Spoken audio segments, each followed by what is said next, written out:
បាទនេះគឺជារូបមន្តដែលយើងសរសេរនៅក្នុង Google Sheet ដើម្បីជាពាក្យអាន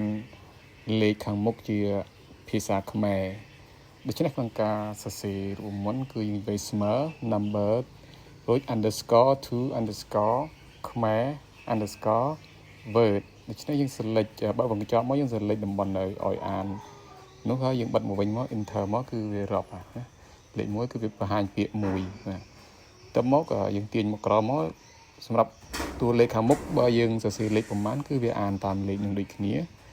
ហើយការអានគឺរៀបចំដោយការអានតាមថ្នាក់អញ្ចឹងនៅក្នុងនេះមិនមែនតែយើងសរសេររូបមន្តគឺអាចអានបានទេយើងត្រូវមាន script មួយសម្រាប់យុទ្ធផាសនៅក្នុង extension របស់ Google Sheet ក្នុងមួយ file នោះដូច្នេះបើសិនជាចង់បានខ្ញុំផ្ដល់ជូនតែអ្នកដែលបាន follow page ហើយនឹងឆាតចូល page មកគឺខ្ញុំផ្ដល់ជូនបានណាព្រោះអាហ្នឹងគឺជា script ដែលខ្ញុំបានរៀបចំឡើងដោយផ្ទាល់ដូច្នេះដើម្បីឲ្យបានកន្លែងនេះគឺมันអាចយើងសរសេរចេញជាសាធារណៈបានទេបាទសូមអរគុណ